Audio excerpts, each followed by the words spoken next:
Oh, we're just talking about how sometimes your mind tends to work when it sees numbers, and sometimes your mind just go haywire because the numbers just don't make meaning to you. But for a lot more people, a lot more words make a lot more meaning for them. Well, we're here to talk about a very important issue. First, in twofold, we're talking about the Private Members Bill, not the Private Bill, because that's different. We're talking about the Private Members Bill. We know that as far as in our current dispensation, the kind of democracy we practice, and especially in the Westminster practice of their democracy, it is very much encouraged. And so we're talking about the UK and parts of the Commonwealth, Canada. We're also talking about New Zealand, Australia, etc., where that is encouraged a lot more. But since 1992, we've not seen a lot more or even a single private members bill. Would want to ask questions why. Is there a reason why? Do we have any fear? Even though in other jurisdictions we don't tend to have a lot more of those private members bills being passed, at least in some of those jurisdictions we have some of them passed. So could these be precedent that we can also follow? We have to help us do the discussions. Joe Osei-Owusu, a regular here on this very platform, and he's a member of Parliament for Bekwai, but inside Parliament he does a lot of work. He's a ranking member for the Constitutional, Legal and Parliamentary Affairs Committee of the House. Thanks for joining me, Joe. You're welcome. All right. Joe Wise, we usually call him. He allows us that, as if we're all peers. We're never. But he's chaired by a known personality as well, somebody of repute in the legal profession. And he says I should just call him Kofi Amoatey, ignoring his first name, Magnus. He's the chairman of that same committee, the Constitutional, Legal and Parliamentary Affairs Committee. Thanks for joining me. You're welcome. You're welcome. Right. Later on, we'll be talking about the subject of the election of DCs. I believe we have the next 45 minutes to do that. I was just doing a bit of reading about it, and in other parts of the world, it's something that they feel will help develop their cities, etc. Well, now let's talk about the Private Members Bill. I have to start with you since you are the chairman. I think it will be more appropriate just by way of protocol. What usually is the history behind it, and how come we feel it should be part of us now? Well, what is the history behind it? Ghana, from our first constitution, we were practicing the Westminster democracy, with the Prime Minister as the head of government business. And this continued from 1951 through 57 until the 1960 constitution, when we changed to the presidential system. And it had not a ceremonial president, but an executive president who was also managing a government business. After 1960, we had 1969 Constitution, 1979 Constitution. 1969 Constitution went back to the Prime Minister system with a ceremonial presidency. But in 1979, we reverted to the presidential system as it pertained under the 1960 Constitution. The Private Members Bill may be an issue we learned under the Westminster system, under the Prime Minister, government led by the Prime Minister. In the Britain, the Constitution provides that a member could introduce any bill on the floor of Parliament. You may be a member on the government side or on the opposing side, the minority side. You could introduce a private members bill.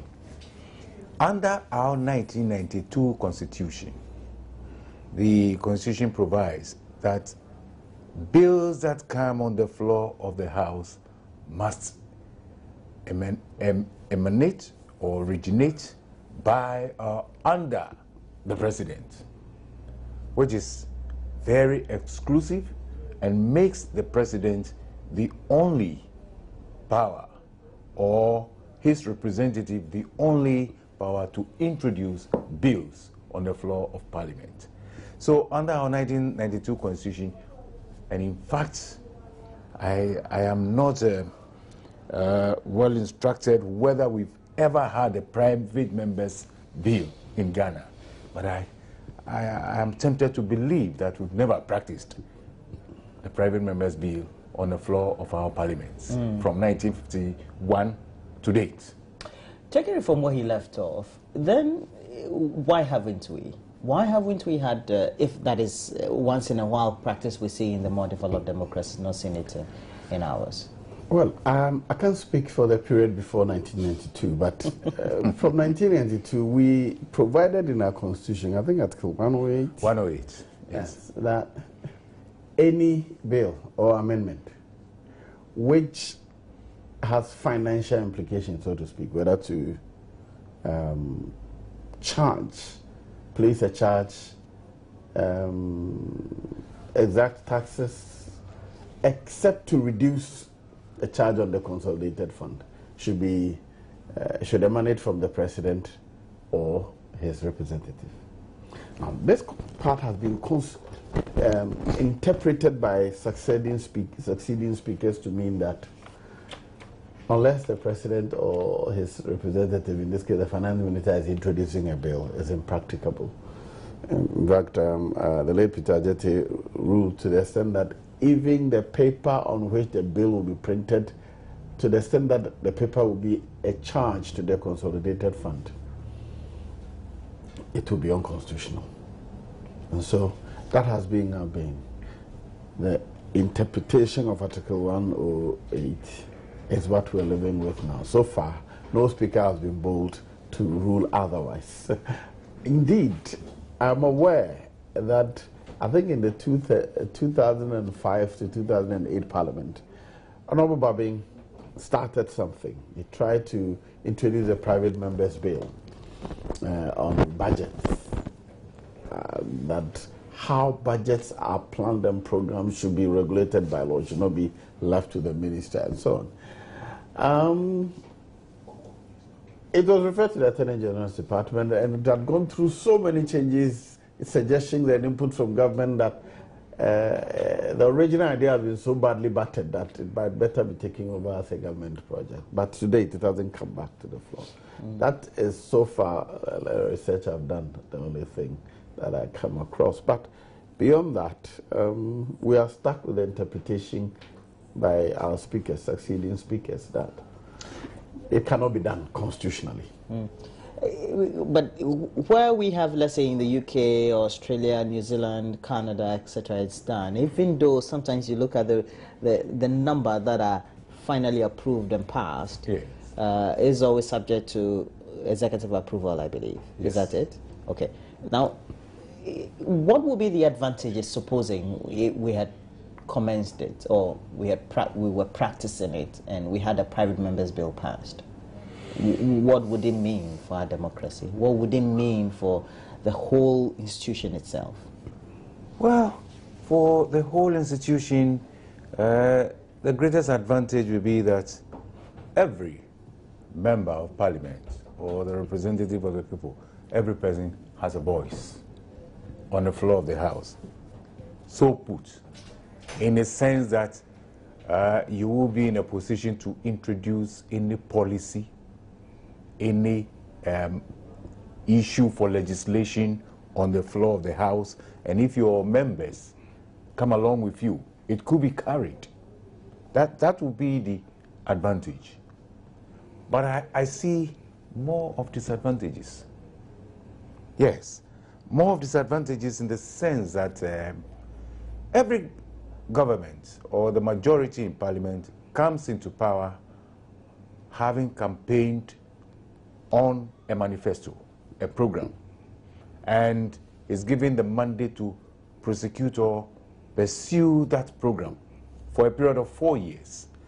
If we allow private members' bill, what may happen, like the example my colleague cited, Honorable Bagwin trying to introduce a bill on budgets, that immediately if it were carried, would distort the program, the budget policy of the sitting government.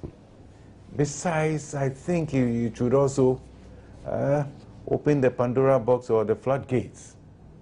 And the work of Parliament itself may not be systematically programmed, because everybody will want to introduce a bill. We all have our agenda. Let me use the issue of a question time in Parliament. Every member of Parliament has a question in line, waiting to be asked. The same way, if we allow private members' bill, I believe a lot or majority of members will give notice of a bill they want to pass into law. And that, in effect, would distort the economic program and policies of the government. How can that be done if it is done elsewhere? Because if you do the reading, it says sometimes ultimately, even though you initiate, sometimes you are talked out of it, ultimately. Is that because of the inhibitions sometimes there are in the practical following through of getting the whole bill into initiation and ultimately approval?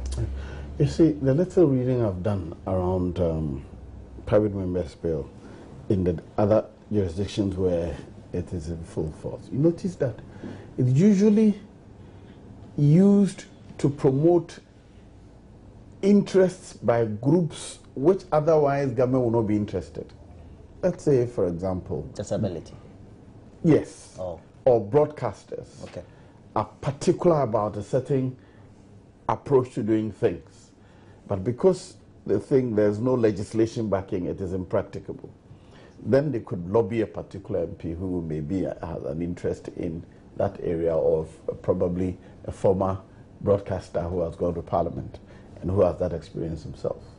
And then they will fashion out legislation, and then they will lobby sufficient members to specifically deal with those areas. So often they have become like a little more social intervention, sectional Partisan. Yes, not necessarily partisan, like a group that would otherwise have been excluded. People whose interests they think are not in consonance with that, what the government wants to do now. But often you would have to appeal to the rest or a majority of the people To have a buy-in. To have a buy-in. So you may have a situation where government is not keenly interested. But for example, today, if we had opportunity to amend the constitution to decouple the Attorney General office from the Ministry of Justice, I am sure that there's a likelihood that we can garner more support for it, because it's not partisan.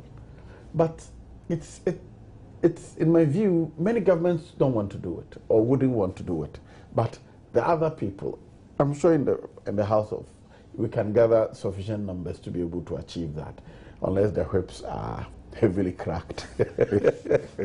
You know. But otherwise, you see that this is of a common interest, and you're likely to get such public support that even those opposed to it may be afraid to show their face. So things like this, it would have been helpful if the opportunity does not appear to have been closed by the Constitution itself or by our interpretation of the Constitution. However be it, there could also be acrimony out of it when you target specific things which you think will embarrass one group or another, and you make it, you try to bring it up. Even if you don't succeed, you generate debate. So you end up being able to put it on the national agenda. Yes. And those are dangers, so to speak, that could come with it. But by and large, I think that to the extent that the people's representatives are hemmed in by the Constitution, such that even what we decide on, even though we are called the legislature, an independent arm of the body, one arm must determine our work, is in itself bad enough. And that's what I think that amendment, because the principle is that Parliament is the holder of the purse, and yet we cannot initiate anything respect to the past. So what kind of holder are we? We are the custodians of the people's power, and yet we cannot initiate anything unless the president. And in so many ways, it constrains Parliament and defeats the purpose of popular democracy. We do understand, but that is not at variance with, not too at variance with what it's practiced elsewhere, is it? Especially when it comes to the private members bill, when we know their self-seeking interests. Yes. That is always the object of promoting the private members bill. Yes. At the end of the day, in the current state in which we are as a country, as a continent, how would it help promote the objectives of individuals who perhaps constitute the constituencies that tend to elect their members into Parliament?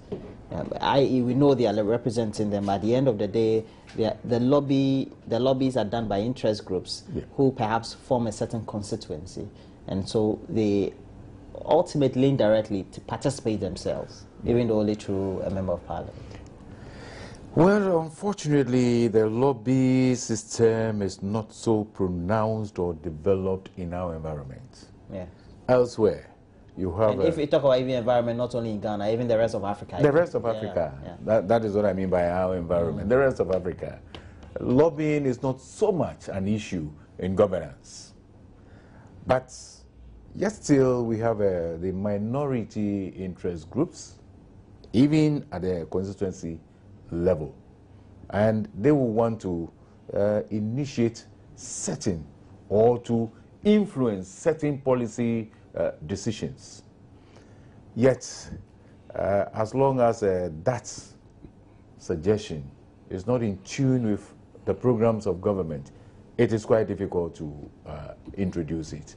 And in Africa, let me stick my neck out to say that I don't think we are there yet. Ultimately, you're saying we're not ready yet. We are not ready yet. Okay. Why? Because our appreciation of the principles of democracy. The nuances. Yes. Are rather... because we're not aware, we're illiterate in it? No, not illiterate in it.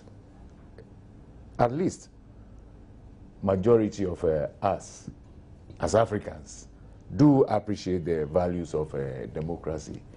I will even say that even before the Westminster democracy or the Western democracy was introduced to us, we were practicing democracy in a way, except that it was not absolute democracy in the sense that we want to call it now. There were some issues of democracy in our system.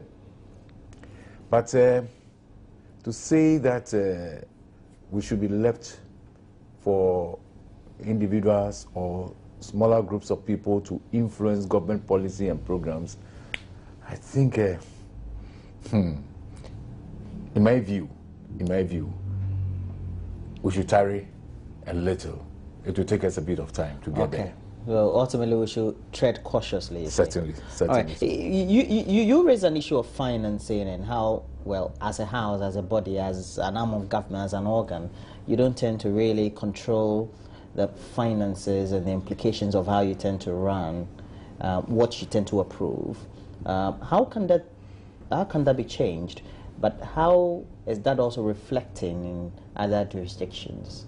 Do we have, let's say, the Senate or whatever body we have in the UK, Australia, New Zealand, Canada, etc., having that autonomy, so to speak?